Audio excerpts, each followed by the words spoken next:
Good afternoon, everybody, and thank you very much for the invitation, and thank you very much for the opportunity of being here. It's really a great honor to me to take part in such a prestigious and important series like the DH Lunch, and to be able to show my presentation in this context. So, thank you very much.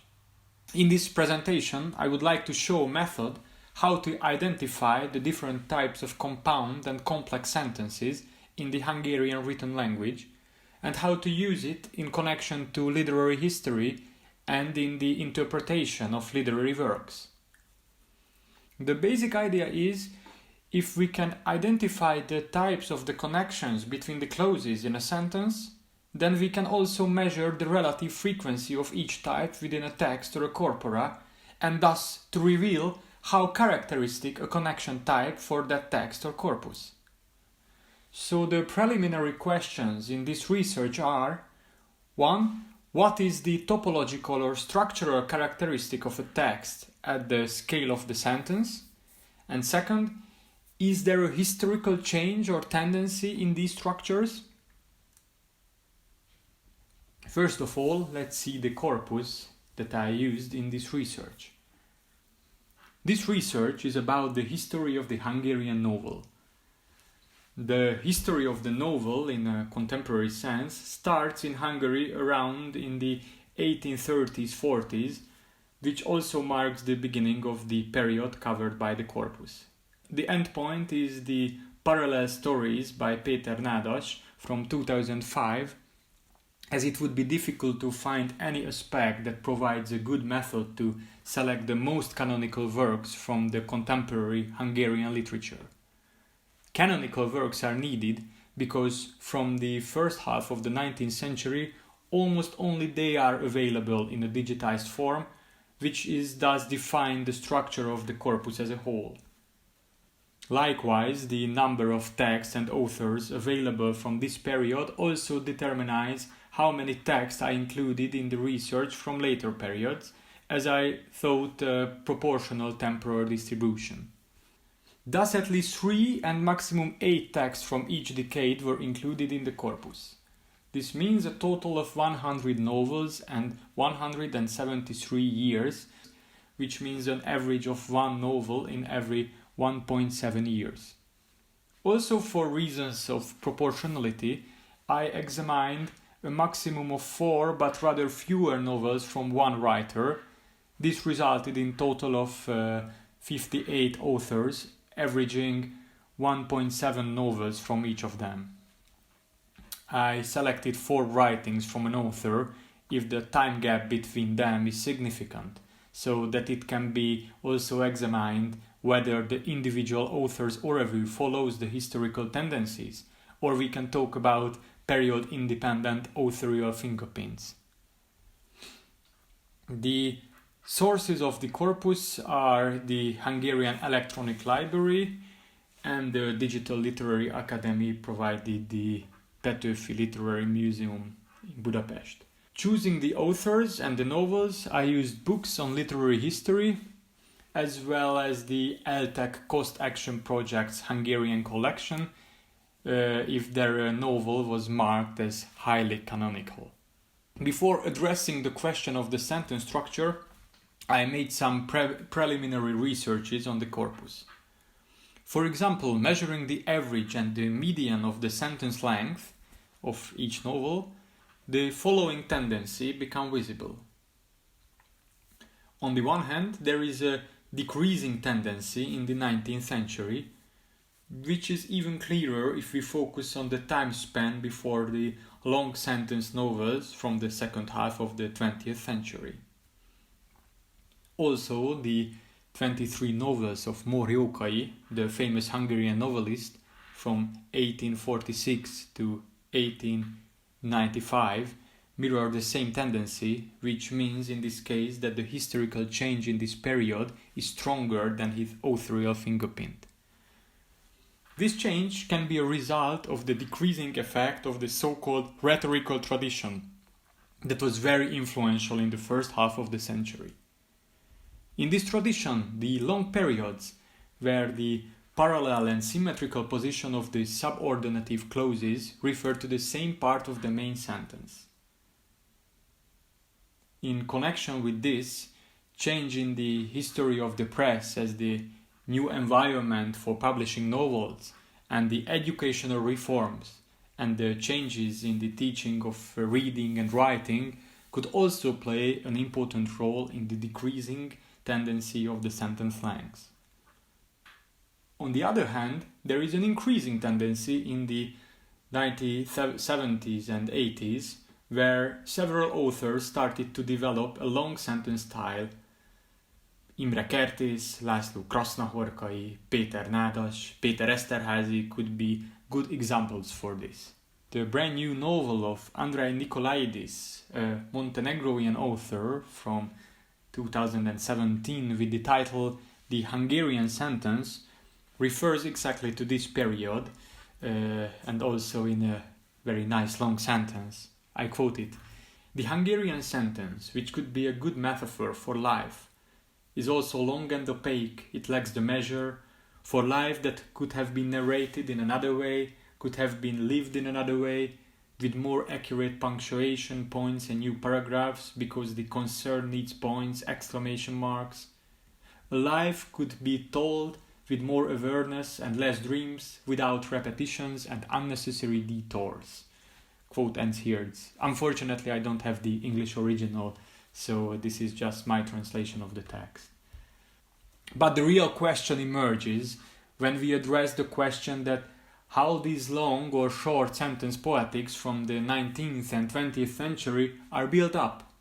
What are the similarities and differences between the sentence structures? Do the long sentences mean the same for different periods or for different authors? Following this question, we can analyze the lexical variety, the dominant parts of speech of the text, for example, whether it has a nominal or verbal style. But for me, the most interesting question is the relation between the clauses. Since, as I mentioned, the relative frequencies of the types of the relations could show a hidden topological structure of the text. I use the word topology here in the meaning of the arrangement of the elements of a network. So let's see the methods. First of all, in the Hungarian written language, there is always a comma or other interpunction sign, that means a colon, semicolon or dash, between the clauses. So it is possible to detect easily the boundary between them. Other languages, without this feature, must rely on more subtle grammatical categories like finite verbs or predicates. For the latter, we need a good dependency parser which functions well. This is not the case in relation to Hungarian. In the former, so using finite verbs, it would exclude some cases where there is no finite verb in the clause, for example in the case of nominal predicates. So, in my research, I used basic regular expressions to detect the combination of the interpunctions and the conjunction words, or the combination of the interpunctions and the relative pronouns. But I also checked the result with the method relies on finite verbs, and although the results here were different and less accurate, portionally or statistically they provided similar results as the research with regular expressions. And an important note here. Searching for conjunction words and relative pronouns means that this project doesn't actually detect the relations between the clauses, but rather the distribution of specific words which carry information about the connection.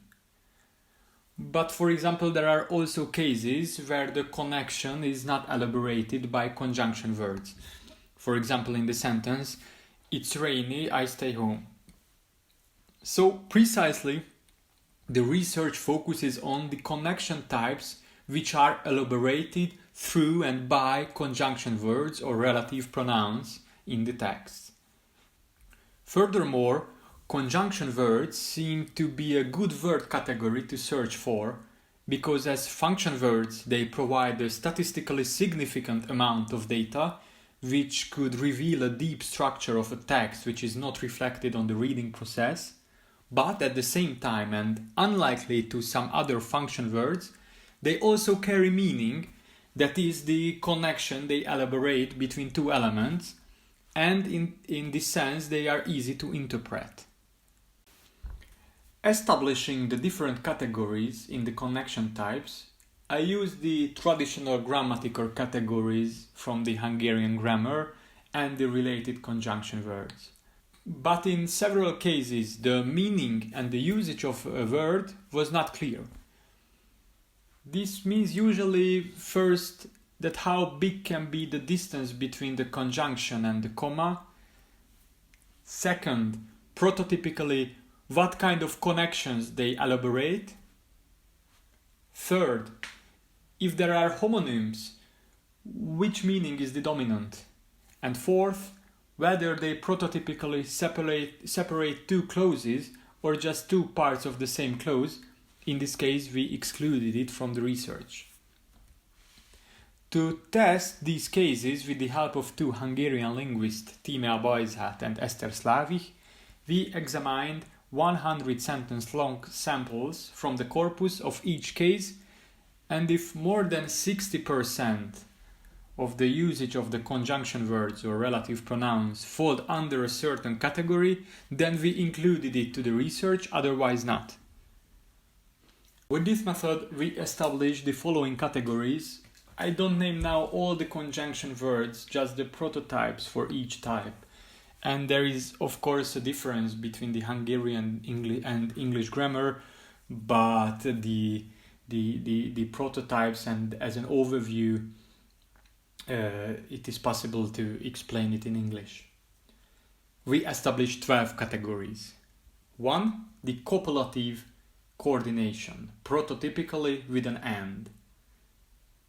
Second, adversative, usually with but. Third, the disjunctive coordination, usually with an or. 4. The causative or consecutive coordination, usually with so, doth, or therefore. 5. Explanatory. I think there is no strict equivalent in the English grammar, as far as I know, but here is usually a connection type with namely or that is. The 6 is conditional subordination, usually with if. The 7 is concessive, usually with although. 8, the similes, usually with like or as or than. 9 is the logical, usually with because. 10 is the prototypical relative clause, so with the who, which and what type of relative pronouns. The 11 is the relative clause related to space, usually with where. And the 12th is the relative clause related to time, usually with when. Identifying these categories, the sum of them was divided by the number of the words from the given text and multiplied by 1000, which produced the relative frequencies. The number of sentences would not be a good divider, because then the novels with long sentences would have higher scores. With the number of the words, also novels with shorter sentences could get high scores. There is also a possibility to use finite verbs as a divider, but then again a reliable parser would be needed to the historical corpus, so to the novels from the 19th century as well. And as a last remark for the methods, I examined in this research whole novels, but the results should be supplemented in the future by smaller samples of each novel and maybe samples without the dialogues. And now comes the results, which we can order and visualize in 3 different ways. First, analyzing the connection types across the time span of the 173 years, some types show clear tendencies. For example, in the case of the relative clause, usually used here the conjunction words who and which, there is a decreasing tendency, and although there are also outliers from later periods, we can find the highest scores in the first half of the 19th century, and almost every novel here from this period are above the score 10. With the help of Jeremy from the research group, I can also claim that this correlation between the scores and the date of publication is statistically significant. The bar charts here shows year groups of the novels, which means 10 novels in each group, which means that the first 10 novels formed the first year group and the second 10 novels formed the second year group, and so on. The decreasing tendency could be the result of the decreasing effect of the above-mentioned rhetorical tradition. Here the different subordinations are prototypically relative clauses, referring to the same part of the main clause. For example, in the sentence, the boy who used to live in Kraków, who is interested in the DH, and who shows his presentation, is very happy that he can be here. This style, rooted in the heuristic language, creates a symmetrical arrangement because the subordinations are at the same level of the sentence. In the example, all of them refers to the boy, and it makes easy to comprehend very long sentences. But there are other tendencies too, like in the case of explanatory and causative consecutive coordinations, where the tendency goes in another direction. In the explanatory type, there is a significant increase from the 1960s-70s. The consecutive type, usually here the conjunction words are used like doth, therefore, or so, rather shows a U form, but on the one hand, as the year group shows here, just the beginning of the 19th century is really significant in this sense, and on the other hand, the 20th century results are much more divergent, which means there are extreme high and low scores at the same time. I think it is because that the canon is much more uniform in the 19th century and thus could be representative for a whole, and in the 20th century there are several traditions working parallel and at the same time. For example, there are novels with a lot of consecutive coordination between the clauses in their sentences, and there are novels without this characteristic.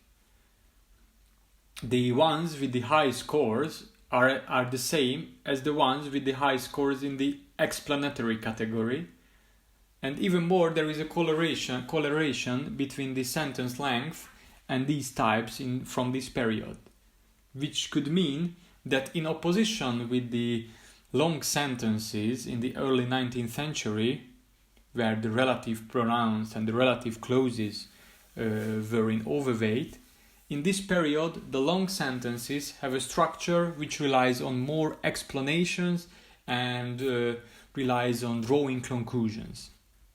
And there is a third paradigm where the peak is not in the beginning or at the end of the timeline, but in the middle. These are the similes. The four highest scores are from the same period, from the middle of the timeline, but there are also significant results from this period. Here, as well as in the consecutive type, the statistical difference is significant just between this peak period and the rest of the corpus.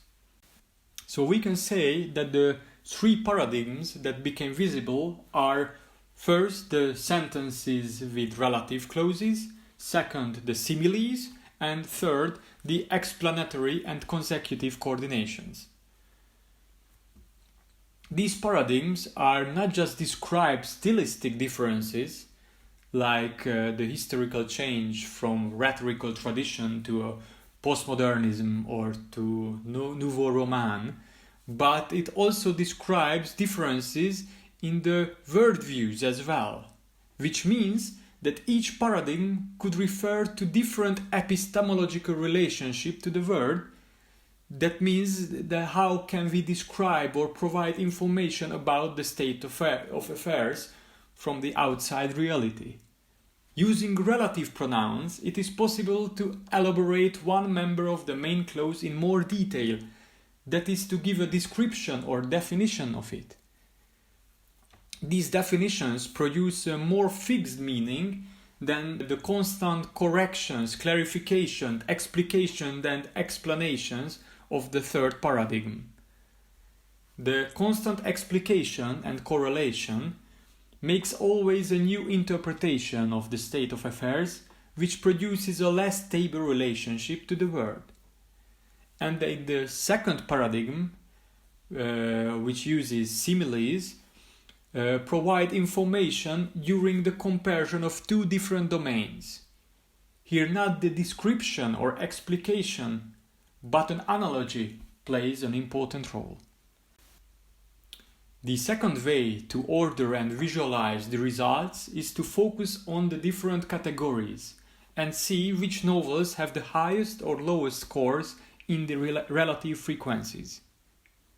For example, in the conditional subordination, where the conjunction word if is used usually or prototypically, it becomes visible that the highest scores relates to the same author, as well as the lowest ones.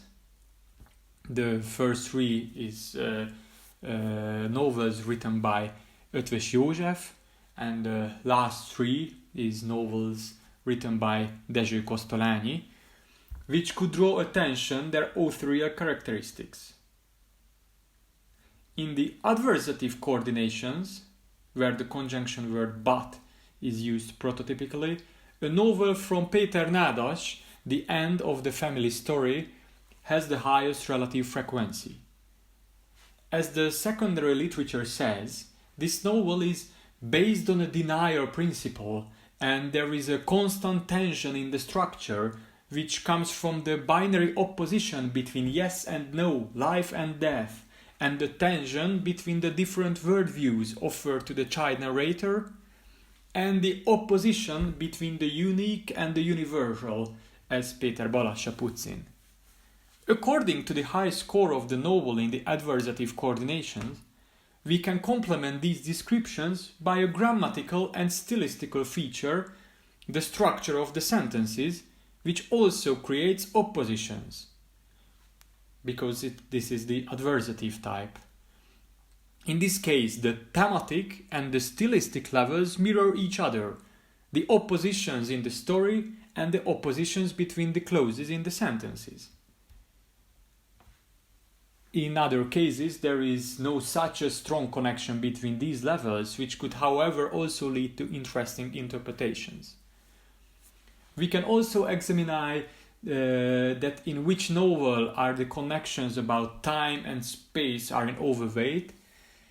For example, it's not a surprise that in the space category, the highest scores have the novels which describe primarily a region or a city here.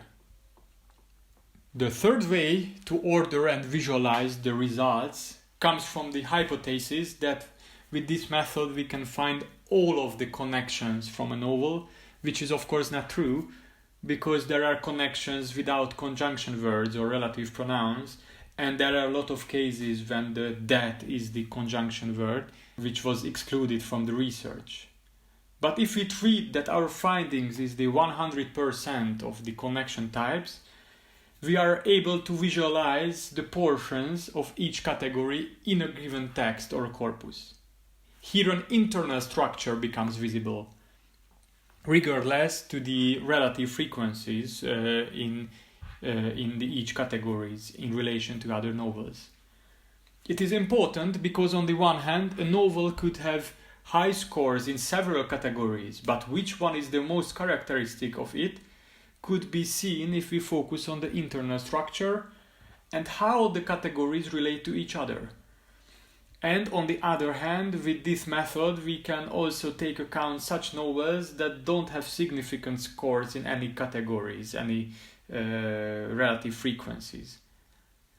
Here we can see randomly chosen novels from the corpus, and the comparison of them becomes very easy in this way. I have to mention that I had to group some categories to make the bar chart more easy to comprehend. I grouped the adversative and disjunctive type, the explanatory and consecutive type, and the time and space categories. In this novel, for example, which was not an outlier in any category, the conditional subordination and mostly the similes are in overweight in opposition to the others. Here there are two novels from Imre Kertész, where the explanatory and consecutive types are portionally more important than in other examples. For example, here, it is very uncharacteristic for the novel. We can also visualize the year groups and in this way and check whether the historical tendencies are also apparent in the inner structure of the periods. Oh, sorry, here I left the Hungarian labels, excuse me for that. But here we can also see the tendencies in the similes. So here is the peak, the tendencies in the relative clauses, and the tendencies in the consecutive and explanatory types. And we can also see the portions in the whole. And there is another possibility of using these results. Relying on the internal structure of the novels, we can test how strong method it can be in the classification of the authors. I'm in the beginning of this part of the research, but as in this not so nice dendrogram, we can see that the portions of the types could be a semi-good method in classification. I say semi-good because some novels from the same author are placed next to each other to the same branch, but others are not. I think it is because the connection types and the usage of the conjunction words are not totally unconscious as other function words, which are thus independent from the conceptual considerations of the authors. They operate between the conscious and the unconscious levels and can reveal characteristics of an author, but the conceptual considerations could affect them. Thus, such clusterization could be used not just for author attribution, but for seeing whether novels are similar or different within an overview. For example, this novel is from the same author as these two, which are at the same branch, but this one is not. But as I said, further researches will be needed in this direction. Maybe the combination of the results showing the inner structure and the results showing the relative frequencies could improve the clusterization. And speaking of the further investigations, it is also possible to identify the connections which are elaborated with conjunctions and relative pronouns, not just between clauses, but between sentences. So what are the most typical connections between sentences in a text could be also an interesting question in the future. But this is for the future. For now, that's all.